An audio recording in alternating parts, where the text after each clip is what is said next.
আমরা মেয়ে মানুষ সারাদিন বাসায় যত ধরনেরই কাজকর্ম করি না কেন, দিন শেষে হাজবেন্ডের থেকে শুনতে হয় সারাদিন নাকি বাসায় মেয়েরা কিছুই করে না। আর এই কথাগুলো কোন কোন আপুদের শুনতে হয় অবশ্যই কমেন্ট করে জানাবেন। তো আমি আজকে দুপুরে কি রান্না করলাম তাই আপনাদের সাথে একটু শেয়ার করছি।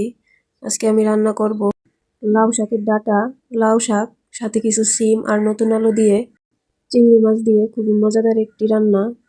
আর এর জন্য আমি প্রথমেই লাউ শাক কেটে বেছে আলু ও সিম কেটে সুন্দর মতো ধুয়ে নিয়েছি। এবার চিংড়ি মাছগুলোও সুন্দর মতো কেটে বেছে ধুয়ে নিয়েছি। তো রান্নার শুরুতেই আমি কড়াইতে তেল দিয়ে তার মধ্যে কেটে রাখা পেঁয়াজ মরিচ দিয়ে একটু ভেজে নিব। এখন আমি পেঁয়াজ মরিচগুলো তেলের মধ্যে সুন্দর মতো ভেজে নিয়ে তার মধ্যে দিয়ে দিলাম লবণ, সাথে দিয়ে দিলাম 2 চামচ পরিমাণ হলুদের গুঁড়া ও 1 চামচ পরিমাণ ধনিয়ার গুঁড়া। আর এখানে কিন্তু আমি কোনোভাবেও বাটা মশলা আদা রসুন বাটা ইউজ করব না, তাহলে কিন্তু চিংড়ি মাছের স্বাদটা একেবারেই নষ্ট হয়ে যাবে। তারপর আমি চিংড়ি মাছগুলো দিয়ে তার মধ্যে কিছু পানি দিয়ে সুন্দর মতো একটু কষিয়ে নিব।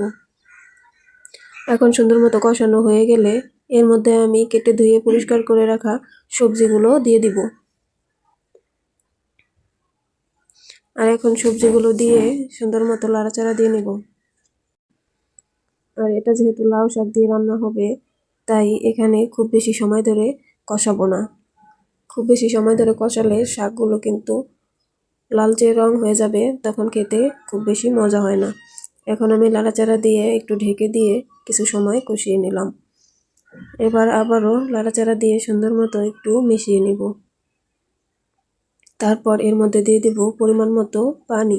ঝোলের জন্য আমি এখানে খুব বেশি পরিমাণ পানি দিব না, অল্প পানির মধ্যেই আমি রান্নাটা কমপ্লিট করব। এখানে আবার ঢাকনা দিয়ে ঢেকে কিছু সময় রান্না করে নিলাম। এখন নাড়াচাড়া দিয়ে আবারও কিছু সময় রান্না করে নেব। আর লাউ শাক যেহেতু খুব বেশি সময় ধরে রান্না করতে হয় না, তাই আমি অল্প পানিতেই এখানে রান্না করে নিব। তো আমি এদিক দিয়ে একটু লবণ দেখে নিচ্ছিলাম কেমন হয়েছে রান্নাটা। তো লবণ ঠিকঠাক আছে। এখন আমার রান্নাটা প্রায় হয়ে গেছে। রান্নাটা হওয়ার পর তরকারির কালারটা কিন্তু খুবই সুন্দর হয়েছে। এখন আমি এখান থেকে অন্য একটি কড়ার ভিতরে নামিয়ে নিলাম। চিংড়ি মাছ দিয়ে লাউ শাক ও নতুন আলু সিমের এই রান্নাটা কিন্তু খুবই মজা হয়েছিল। শীতের সময় কিন্তু এই রান্নাটা খুবই মজাদার হয়। আর এই তো এটাই আমার রান্নার ফাইনাল লুক। এতক্ষণ যারা কষ্ট করে ভিডিওটির সাথে ছিলেন সবাইকে অসংখ্য ধন্যবাদ। ভালো থাকবেন। আল্লাহ হাফেজ।